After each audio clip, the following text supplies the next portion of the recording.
Hello, welcome to my channel. Today we're going to talk about back bend. So I posted a little video on back bends from standing, but of course in class, in yoga, we always talk about back bending from the ground up. So that's what we're going to do today, and there are different things that you need. Make sure you have a strap within reach and you have your yogic block. So we're going to do a few different things that will be helpful with your back bending and things that will literally help you develop back bending practice, but also allow you to get up into Urdhva Dhanurasana. So there are a few different things that we're going to talk about today. So the very first thing, of course, is before doing any kind of back bending, make sure that you've been doing some shoulder opening, some back sort of upper thoracic spine opening. I like to practice with a strap and doing different variations. Do different variations of Urdhva B with the strap. So as you're moving through your Sun B, instead of always just taking a traditional Warrior One, so as you're moving through your Sun B, you would go into Warrior One as part of your sequence.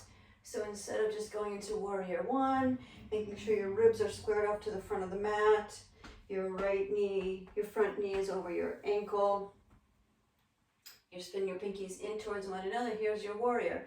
If you have your strap within reach, you can take your strap, place it in your hands, starting from your hip bones with your elbows bent. You're starting right from your sacrum.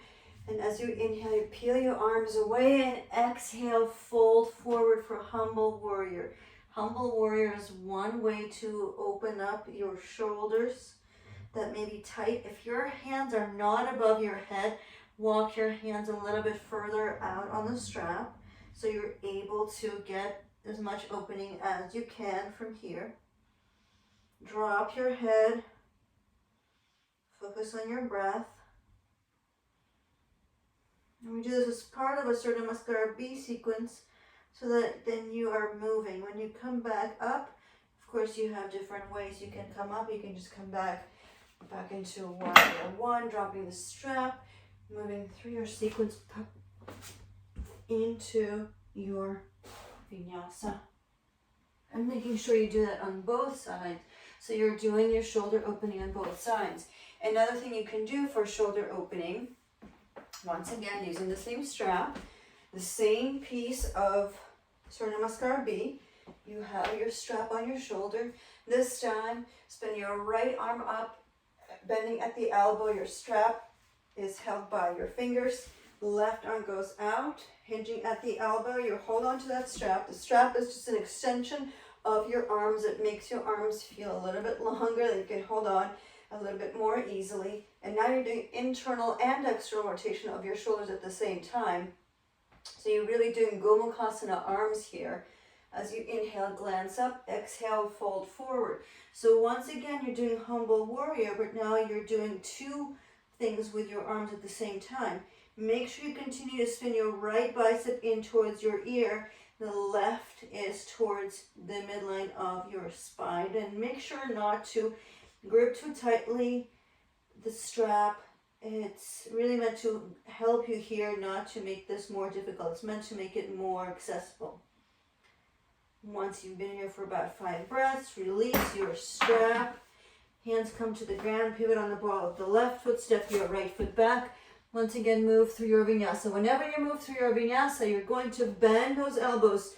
So remember from the Chaturanga video when I talked about bending at the elbows, it's really important you bend your elbows. You go towards your rib cage. Inhale, Urdhva Mukha. You press into the tops of your feet and into your hands. Exhale, Adho Mukha, downward facing dog. Moving through your Sun Bs. You do that on both sides, the right and the left. Those are shoulder openers. Once you feel a little bit more open, a little bit ready for back bending, a few different things to try. Before you go onto your back, have a strap within reach and make a loop with your strap. Make sure that the loop is about shoulder width apart. So I have a strap that has a metal loop.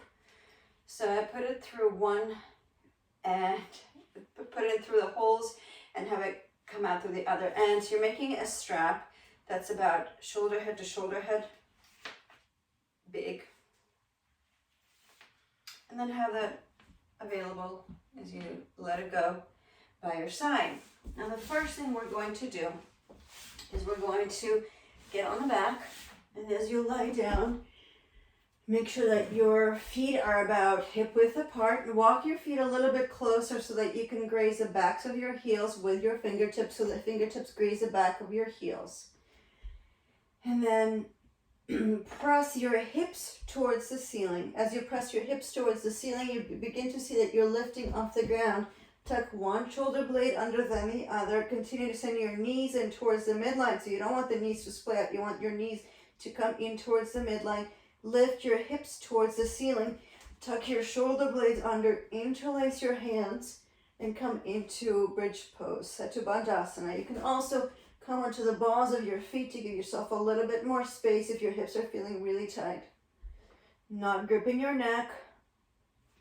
You can continue to press your fingers towards the ground while you press your feet into the mat and your hips towards the ceiling. You can hang out here for a few more breaths. Try not to grip your glutes. It's our natural inclination to grip the glutes. Try not to grip the glutes. You can also hold on to the sides of the mat. And when you're ready, slowly release. Untuck your shoulders. And then windshield wipe your legs from side to side. Now to get into Urdhva Dhanurasana, there are a few things that we need to be able to do.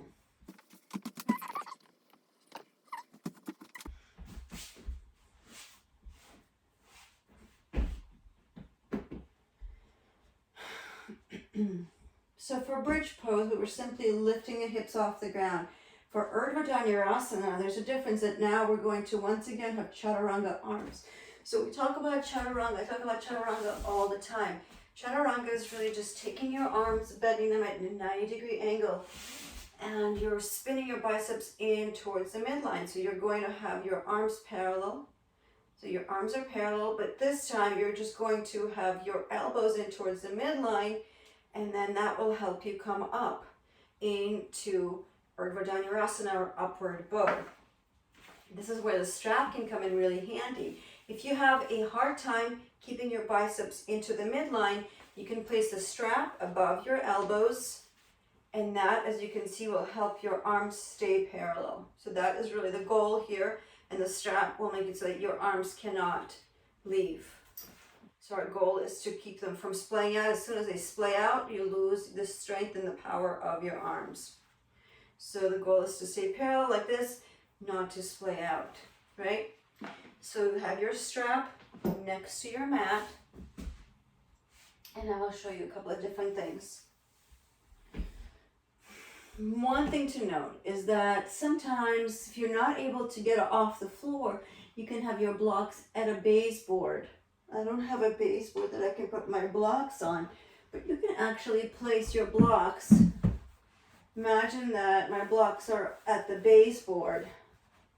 And the way we get up with the blocks like that is that you place the heel of your hand at the base of the block.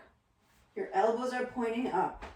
You walk your feet in a little bit closer. I end up walking my feet in closer towards my heels when I'm doing Urdhva Dhanurasana, closer than Chaturanga, just because you feel more power, more strength in your legs when you do that. So as you place the heels of your hands on the block, the first step is to simply press through your feet and come onto the top of your head. If this feels okay and doesn't feel crazy, you can press all the way up, come into Urdhva Dhanurasana. Having the blocks there just makes it feel like your arms are longer and then can be more helpful. Again, try not to grip your glutes. Come onto the balls of your feet if you like, and send your knees in towards the midline.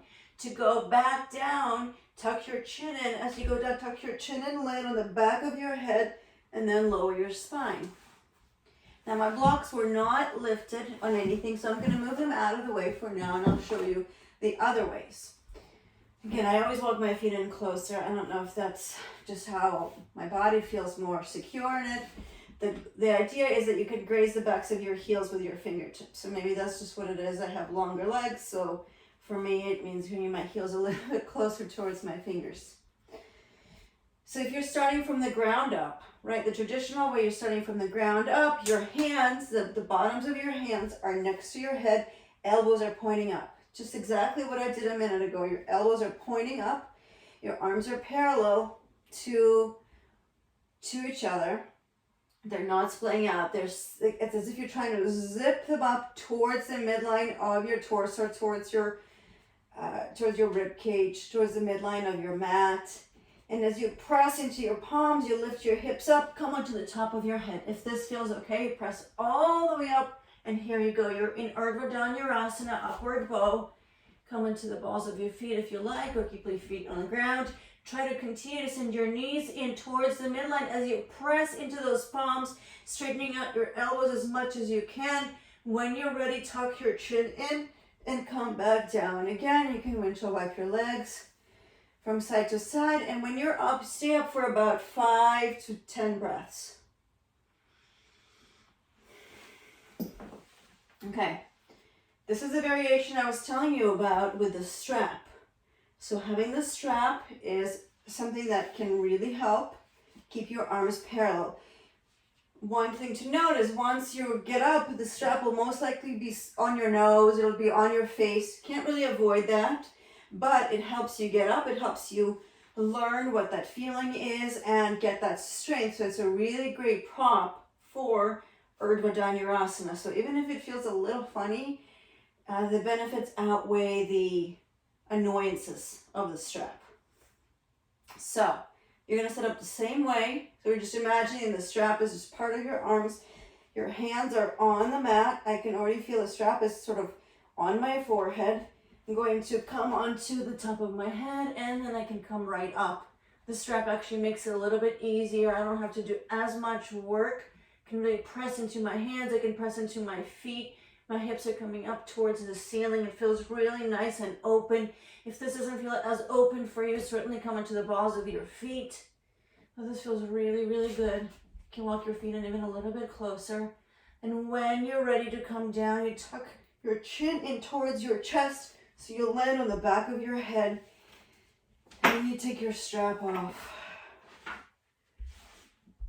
You can windshield wipe your legs and grab one of your blocks while you're here. Now the final little bit for all this work you've done is to take your block,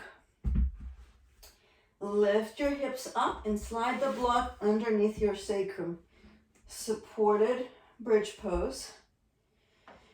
Allow your palms to face the ceiling. You can stay right here, or you can lift your legs up towards the ceiling for Viparita Karani. Legs up the wall. Bring your legs up the wall for Viparita Karani. And if your hip flexors are feeling really tight, my hip flexors have been really tight lately, I actually enjoy to take this with my legs extended over the block.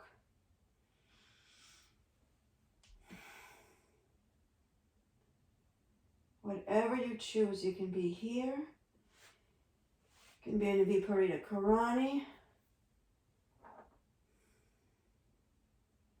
And if shoulder stand is part of your practice, you can even rock off your block. So you move your block out of the way, get your elbows on the mat, and come into shoulder stand.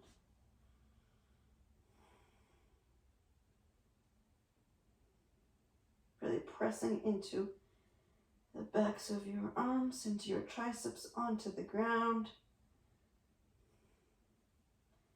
And from here you can return to the mat via halasana and an ear pressing pose, and all the way down to the mat, perhaps ending your practice with Supta Baddha Konasana, the soles of your feet touching, knees out wide. I like to do that, and I highly recommend with blocks underneath your knees and a blanket over your belly. This is a really nice way to end your practice. Rest deeply. Shavasana.